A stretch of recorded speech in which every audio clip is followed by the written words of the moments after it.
요한계시록에 나오는 소아시아의 7교회의 모습을 통하여 하나님이 원하시고 기뻐하시는 교회의 모습이 어떤 것인지 우리가 함께 생각해 보면서 하나님의 은혜를 함께 나누고 있습니다. 오늘은 이제 6번째 교회인데요. 오늘은 빌라델비아 교회예요.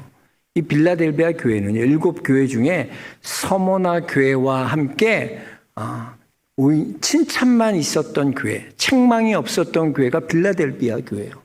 또 빌라델비아 교회는 작은 능력으로도 큰 칭찬을 받는 그런 능력 있는 교회가 빌라델비아 교회였다는 거예요. 우리 8절 말씀 다시 한번 읽어볼까요? 우리 8절입니다.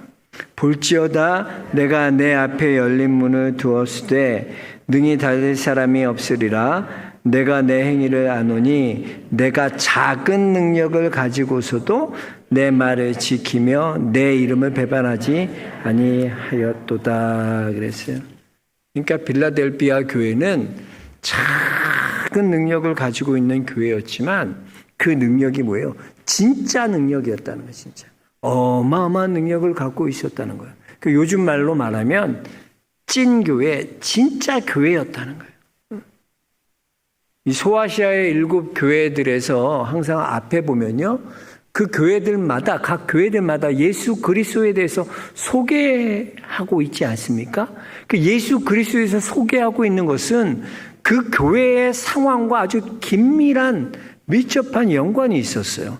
그래서 라오디게아 교회 같은 교회는요, 라오디아 교회는 뭐예요? 충성이 없는 교회, 미지근한 교회였어요. 그래서 라오디아 교회는 예수 그리스도를 어떻게 소개하고 있나? 예수 그리스도를 아멘이시요 충성되고 참된 증인이라고 예수 그리스도를 소개하고 있습니다. 또 우리가 배웠듯이 서머나 교회, 이 서머나 교회는 핍박이 얼마나 많은 교회였어요. 박해가 얼마나 많은 교회였어요. 순교의 위기 가운데 있었던 교회가 서머나 교회 아니었습니까? 항상 그러니까 성도들 안에 고난받고 순교하는 것에 대한 두려움이 있었어요. 그때 예수 그리스도가 어떤 분인지 소개하고 있습니까? 예수 그리스도는 죽었다가 살아나신 이, 다시 부활하신 이, 그 예수 그리스도, 부활의 예수 그리스도로 서머나 교회는 소개하고 있어요. 왜? 순교의 위기에 있었기 때문에. 그리고 오늘 이 빌라델비아 교회, 이 빌라델비아 교회는 예수 그리스도를 뭐라고 어떻게 소개하고 있습니까? 예수 그리스도를 7절에 보니까 거룩하고 진실하신 분이다 라고 소개하고 있어요. 우리는 여기서 단서를 발견할 수 있습니다.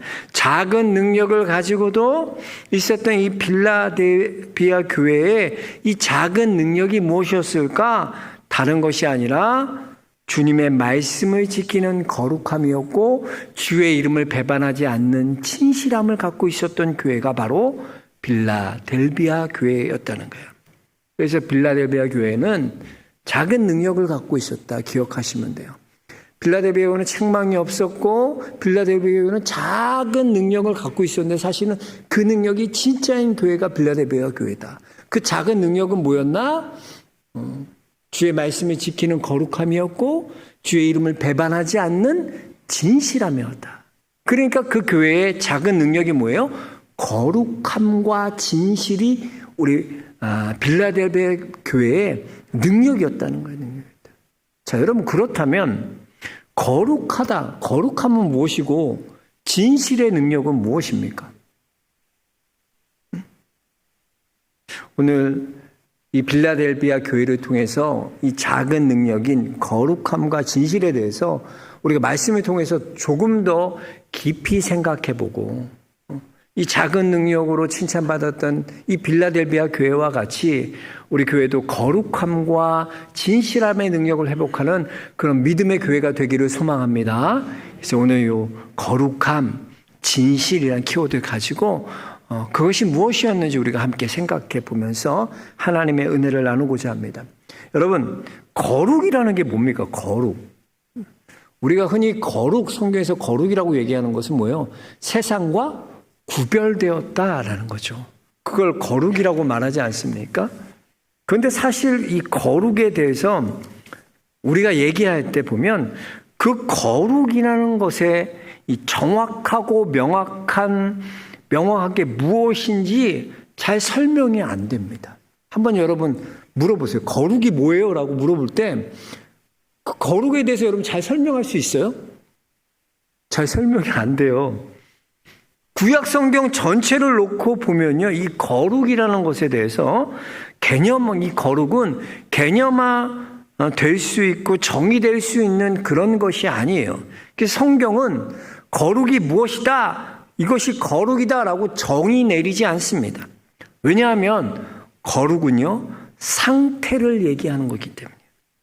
거룩이라는 것은요, 하나님의 율법에 명한 대로 순종할 때 결과적으로 나타나는 모습이 거룩인 거예요. 그러니까 우리가 거룩이라는 것은 단번에 되어지지 않습니다. 우리가 하나님의 말씀에 순종하였을 때 그 순종을 통해서 우리가 하나님의 사람으로 만들어져가는 그런 과정이 바로 거룩이라는 거예요. 이것을 신약에서는 뭐라고 말하나? 성화라고 말하는 거예요. 그래서 성화는 단번에 되는 것이 아니에요. 거룩은 여러분 단번에 되지 않습니다. 조금 더 쉽게 설명하면 우리가 하나님의 말씀을 이렇게 듣잖아요. 그렇죠? 그럼 여러분 이렇게 하나님 말씀 들은 대로 여러분 밖에 나가셔서 이제 교회를 떠나서 성전을 떠나서는 다 그 말씀대로 살아갑니까? 아니에요. 사실 그렇지 않아요. 하나님의 말씀을 들었지만 우리는 그 말씀대로 살아가지 못해요. 그런 연약함이 우리 안에 있다는 거예요. 그럴 때 우리는 어떻게 합니까? 성령의 도우심을 구하고 성령의 충만함을 구해요. 하나님, 내가 오늘 이렇게 하나님 말씀을 들었는데 하나님 깨닫게 해주셨어요. 근데 하나님, 제가 이 말씀대로 살 능력이 없어요. 힘이 없어요. 성령 하나님, 우리를 도와주세요. 성령으로 충만케 해주세요. 주의 말씀을 우리가 지킬 수 있도록 하나님 능력을 달라고 우리가 이렇게 기도하지 않습니까? 이렇게 우리가 말씀에 이렇게 순종하고자 하는 이 모든 과정을 통해 나타나는 선한 결과들, 그것들이 바로 거룩이라는 것입니다. 그래서 여러분, 거룩하게 되어지기 위해서는 반드시 필요한 게 두 가지가 있어요. 우리가 거룩하게 되기 위해서는요, 하나님의 말씀이 필요합니다. 하나님의 말씀이 없이는 여러분, 우리가 거룩해질 수 없어요. 또한 그 말씀에 순종하고자 하는 우리의 성령님의 도우심이 필요해요. 하나님 말씀에 순종하고 싶습니다. 말씀을 지키고 싶습니다. 이럴 때 여러분 어떻게 되냐? 우리가 거룩하게 되어져 간다는 거예요. 그래서 빌라델비아 교회는요, 많은 핍박이 있었지만 하나님의 말씀에 순종하기 위해서 몸부림치는 교회, 내가 하나님 말씀 듣고 하나님, 내가 이 말씀대로 살겠습니다. 이 말씀 지키겠습니다. 성령님 우리를 도와주시옵소서. 그럴 때 거룩해졌던. 그래서 여러분, 당시 황제 숭배가 보편화되었던 시대 가운데 성도가 하나님의 말씀을 지키고 산다는 거 쉬워요? 쉽지 않아요? 쉽지 않은 거예요. 그럼에도 그 모든 어려움과 고난 가운데도 하나님의 말씀에 순종하고자 하는 이 빌라델비아에는 그런 거룩함의 능력이 있었다. 여러분, 하나님 말씀에 순종하면 우리 안에 어떻게 해요? 거룩의 열매들을 맺어줘. 여러분의 모습이 점점 거룩한 사람으로 바뀌어져 가는, 이렇게 거룩함의 능력을 갖고 있었던 교회가 바로 빌라델비아 교회였다라는 것입니다. 저는 우리 영락교회도 이런 거룩함을 회복하는 교회가 되길 원합니다. 여러분이 하나님 말씀에 듣는 것으로 머물러 있는 것이 아니라 그 말씀에 순종하기까지 성령의 도우심을 구하며 하나님 몸부림치며 하나님 말씀에 순종하고 싶습니다. 하나님 말씀 지키는 자로 살고 싶습니다. 여러분의 그러한 거룩함의 능력이 나타나길 주의 이름으로 축원합니다. 두 번째, 이 빌라델비아 교회의 능력은 뭐예요? 작은 능력은 뭐였냐? 진실이었다는 거예요. 진실의 능력이에요. 진실은 뭐냐면요, 내 이름을, 주의 이름을, 하나님의 이름을 배반하지 않는 진실한 교회였다라는 거예요. 이 진실한 능력을 다른 것으로 말하자면 다음 것을 생각하지 않는 것, 그게 진실이에요. 여러분 한번 가만히 보세요. 우리는 어떤 일을 계획하고 어떤 일을 할 때 먼저 항상 생각합니다. 그잖아요. 생각 안 하고 하는 일이 있어요? 다 생각하죠. 근데 생각하는 게 뭐예요? 우리가 생각한다고 말하는 것은 그 일이 내게 손해가 되냐 이익이 되나 손익계산을 따지는 거예요. 우리는 이러한 생활 패턴에 굉장히 익숙해져 있어요. 그러니까 하나님이 말씀을 하셔도 먼저 우리는 생각부터 해요. 그래서 이러잖아요. 목사님, 집사님 이런 권사님 이런 일을 우리 합시다. 그러면 목사님 제가 생각해보고 말씀드릴게요. 다음 주까지 생각해볼게요. 우리는 항상 그래요. 이것이 내게 이익이 되냐 손해가 되냐 생각부터 하는 거예요. 생각부터. 그러나 진실은요. 그 다음 것을 생각하지 않는 거예요. 우리는 거기에 너무나 익숙해져 있어. 그래서 하나님이 말씀하셔도 어느 순간 보니까 머뭇머뭇하고 주저할 수밖에 없어. 왜? 이거 따져야 되거든. 손익계산서 따져야 되거든. 그렇기 때문에 진실의 능력을 여러분 우리 삶에 경험하지 못하는 거예요. 다니엘과 세 친구 보세요. 다니엘과 세 친구는 풀무불에 던져질 것을 알았어요. 그런데 그 다음 거 생각하지 않는 거야. 그리 아니하실지라도 나는 여호와 하나님 섬기겠다는 거야. 내가 풀무불에 던져져 죽을지라도 그 다음 거 풀무불에 들어가서 그 다음에 어떻게 될까? 우리 가족이 어떻게 될까? 그 다음 거 생각하지 않아. 하나님 배반하지 않겠다는 거예요. 다니엘도 마찬가지예요. 여러분 다니엘이 사자굴에 던져질 때 그 다음 거 생각했어요? 사자굴에 들어가서 어떻게 될까? 그런 거 생각하지 않아. 나는 하나님 이름 배반하지 않겠다. 왕의 신상에 절하지 않겠다. 여러분 우리는 이성을 갖고 있잖아요. 이성을 갖고 있어서 우리는 적당하게 타협해서 사자굴에 던져지지 않고 적당하게 타협해서 풀무불에 던져지지 않는 것을 은혜로 생각해요. 풀무불에 던져지면 은혜가 아니에요. 사자굴에 던져지는 건 은혜가 아니라고 생각해요. 그러나 여러분 그렇지 않아요. 비록 내가 사자굴에 들어가고 풀무불에 던져져도 나는 하나님을 섬기겠다는 거예요. 내가 믿는 예수 그리스도 때문에 나는 손해보겠다는 거예요. 나는 내가 믿는 예수 그리스도를 사랑하기 때문에 내게 찾아오는 모든 불이익, 손해들을 다 감당하겠다는 거예요. 이것이 진실의 능력이에요. 그 다음 거 생각하지 않는 거예요. 어떻게 이것이 가능할 수 있을까? 그것은 바로 사랑에서 나오는 거예요. 우리가요, 정말 여러분이 하나님을 사랑하면요, 정말 여러분 하나님 사랑하면 어떤 손해도 불이익도 다 감당할 수 있어요. 그게 능력이야. 그 희한한 능력이야.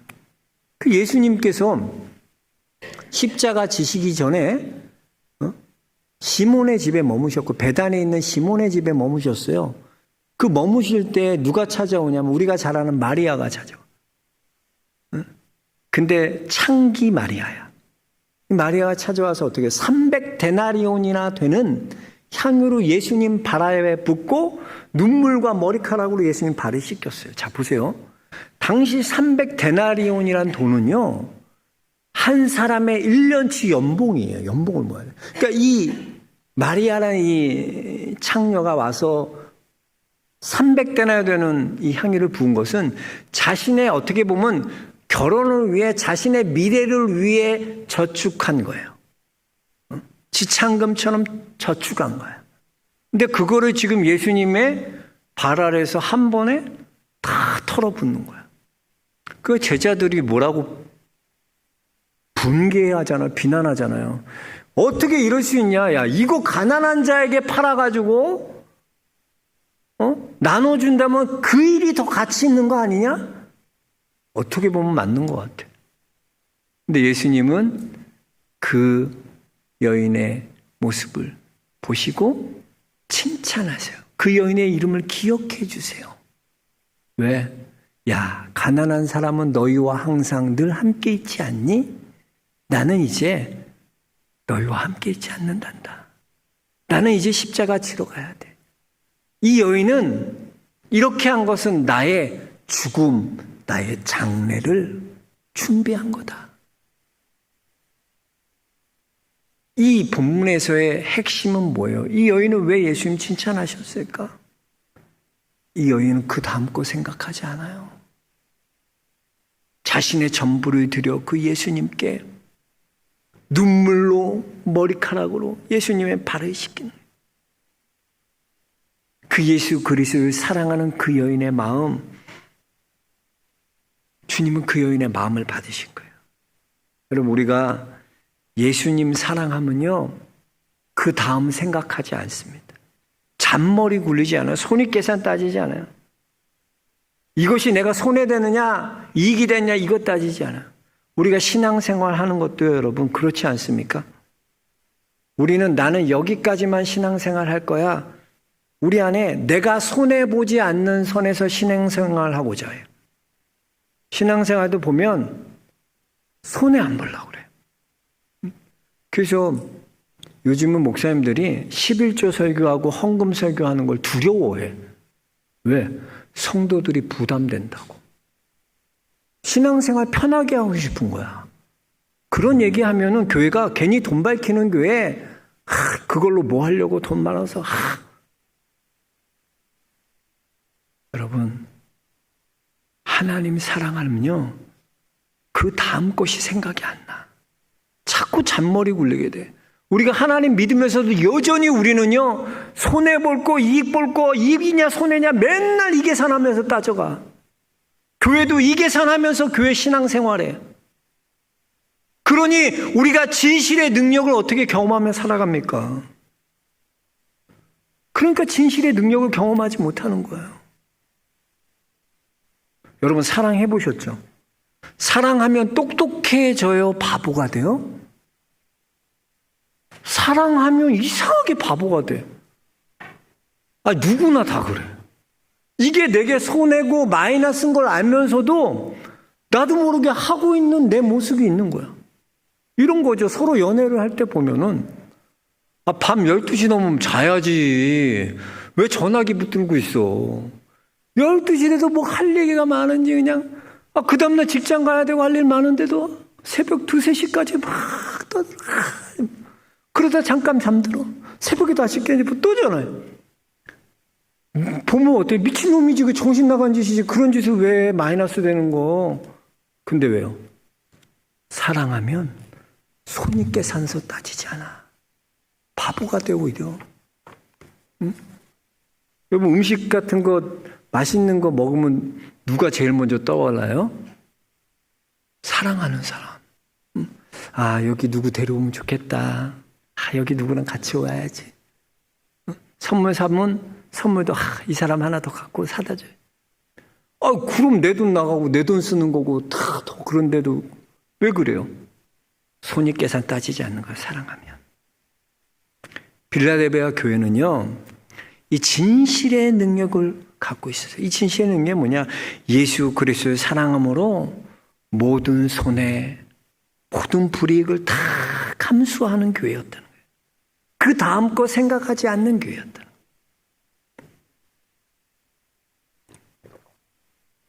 할렐루야. 이 경제 용어 중에 여러분 기회비용이라는 게 있어요. 기회비용. 이 기회비용이라는 것은요, 이 개념은 어떤 선택이나 결정을 할 때 포기해야 하는 최선의 대안의 비용을 의미하는 거예요. 즉, 선택을 할 때 포기해야 하는 다른 대안의 가치라고 할 수 있는 거죠. 그러니까 예를 들면, 쉽게 예를 들면 이런 거죠. 우리가 이 대한민국에서 여러분 집에 가면 성경책 몇 권씩은 있으시죠? 네? 그죠? 성경책 한 권만 있진 않잖아요. 몇 권씩은 있잖아요. 근데 이 성경책 한 권이 보통 얼마예요? 3만 원에서 한 5만 원 정도 하지 않아요? 그냥 가죽 성경. 그냥 가죽 성경. 그럼 보면 생각해 보면 이 성경 한 권을 얻기 위해서는 어때요? 사실은 이 성경을 사러 가야 되고 가고 오는 비용 다 하면 기회비용 하면 한 3만 5천 원 정도면 이 성경책을 한국에서는 살 수 있잖아요. 그런데 북한에서는요, 성경을 가지고 있으면 죽음이에요. 성경을 갖고 있으면 진임은 죽을 수밖에 없어요. 성경 가지고 있다가 발각되면 죽음 아니면 정치범 수용소나 요독 수용소로 끌려가게 됩니다. 그러니까 북한에서의 이 성경의 가치라는 것은 뭐냐? 목숨과도 같은 거예요. 성경 얻기 위해서는 목숨을 버리는 기회비용이 필요한 거예요. 한국에서야 성경 얻는데 35,000원, 5만 원이면 성경 사지만 북한에서 성경 한 권을 얻기 위해서 뭘 걸어야 돼요? 목숨을 희생해야 돼요. 목숨값이야. 즉 가치라는 것은 무엇입니까, 여러분? 무엇을 희생하느냐에 따라 달려있는 게 가치야. 그것이 왜 가치 있어요? 내가 무엇을 희생했느냐. 예수님은 무엇을 희생하셨습니까? 하나님은 무엇을 희생하셨습니까? 요한복음 3장 16절에 보면 하나님이 세상을 이처럼 사랑하사 독생자를 주셨으니 이는 그를 믿는 자마다 멸망치 않고 영생을 얻게 하려 하심이라. 자, 하나님께서 우리를 사랑하셔서 세상을 사랑하셔서 버리신 희생이 뭐예요? 기회비용이 뭐예요? 그의 독생자 예수 그리스도예요. 가장 귀한 예수 그리스도를 나 때문에 십자가에 못 박아 죽으셨어요. 그게 하나님이 지불하신 기회비용이에요. 아무 쓸데없는 나 같은 자를 위해 예수님은 십자가에 못 박혀서 돌아가셨어요. 누굴 위해서? 이 세상 사랑하셔서, 나를 사랑하셔서. 이 빌라델비아 교회가요, 이렇게 진실의 능력으로 임할 수 있었던, 행할 수 있었던 이유가 어디에 있나? 이 사랑을 경험했기 때문에. 그 놀라운 그 예수 그리스도의 구속의 사랑을 경험했기 때문에. 그 사랑을 경험한 자는요, 진실해지는 거예요. 진실해지는 거예요. 제가 설교 준비하면서 주기철 목사님께서 이제 마지막 성도들에게 설교하셨던 설교문을 찾아서 쭉 읽어봤어요. 참 은혜를 받았는데, 사실 주기철 목사님 순교하실 때까지 1년 해방, 광복 1년 앞두고 순교하실 때 참 그 설교문을 보니까 설교문에도 그런 인간적인 두려움과 공포를 갖고 계셨더라고요. 사람이 죽음에 대해서, 고문에 대해서 공포가 없는 게 아니에요. 똑같이 다 공포를 느껴요. 이런 거죠, 여러분. 고문이라는 것도요, 단번에 그냥 내가 순교도 이렇잖아요. 내가 단번에 목을 베가면 나 이런 순교는 할 수 있어요. 근데 여러분 이렇게 생각해 보세요. 순교를 하는데 매일이 한 일주일에 10cm씩 목을 자르는 거예요. 그거 얼마나 공포스러워요, 여러분. 이게 고난도 1년, 2년, 3년, 5년, 10년 이게 계속된다고 생각해 보세요. 너무나 고통스러운 거야. 주기철 목사님도 이 고난 앞에서 두려웠어요. 근데 어떻게 이분이 이렇게 믿음을 지키고 끝까지 배교하지 않고 순교로 갈 수 있었을까? 그 힘이 어디에 있을까? 제가 설교문을 읽으면서 참 은혜 받은 건 한 가지더라고. 아, 이것 때문이었구나. 빌라델비아 교회가 경험한 것처럼 예수 그리스도, 그 예수 그리스도께서, 그 가장 귀하신 그 예수 그리스도께서 나를 위해 십자가에 죽으신 그 십자가의 사랑을 내가 정말로 경험했기 때문에, 그러면요 진실의 능력이 나타나요. 여러분 안에 그 사랑이 정말 경험되어지면요, 여러분도 빌라델비아 교회처럼 모든 손해, 모든 불이 다 감수하는 진실의 능력을 가질 수 있어요. 거기 있더라고요. 저는 우리 영락교회 모든 성도님들이 정말 예수 그리스도께서, 하나님께서 우리를 너무나 사랑하셔서 모든 기회 비용, 가장 귀한 예수 그리스도를 십자가에 못 박기까지 우리를 사랑하신 그 사랑을 우리가 경험하며 이 사랑을 누리며 사랑하는 믿음의 성도들 되시기 주의 이름으로 축원합니다. 그럴 때 우리의 진실의 능력이 나타나. 그럴 때 내가 손해볼 수 있고요. 그걸 깨달아 알아질 때요. 내가 불이익을 다 감수하게 있게 되더라고. 말씀 묵상하면서 빌라델비아의 그런 모습을 봤어요. 작은 능력이지만 모든 사명을 가다가고, 작은 능력이지만 진짜 교회의 힘 뭘까? 바로 거룩함. 주의 말씀을 지키는 거룩함. 주의 이름을 배신하지 않는 진실. 다 어디서 나오나? 예수 그리스도의 그 사랑. 그 사랑을 경험하며 그 사랑을 만나면 저는 우리 영락의 모든 성도들이 그 예수 그리스도의 사랑으로 충만해지시고 그 예수 그리스도의 사랑을 만나는 귀한 믿음의 길 걸어가시길 주의 이름으로 축원합니다. 하나님 감사합니다. 오늘 주의 말씀을 통하여 이 빌라델비아 교회를 통하여 우리에게 하나님 은혜 주심에 감사합니다. 작은 능력, 눈으로 보기엔 별 볼 일 없고 아무것도 아닌 교회처럼 보였지만 거룩함과 진실함의 능력을 갖고 있었던 이 교회에 끝까지 사명 감당하고 진짜 교회로 하나님께서 세워주셨습니다. 우리 영락교회도 거룩함과 진실함의 능력을 회복하는 귀한 믿음의 교회 될 수 있도록 축복하여 주옵소서. 예수 그리스도 이름 받들어 기도하옵나이다. 아멘. 다 같이 찬송가 461장 1절 3절 4절 부르시면서 준비하신 예물 정성껏 봉헌하도록 하겠습니다. 찬송가 461장 1절 3절 4절입니다.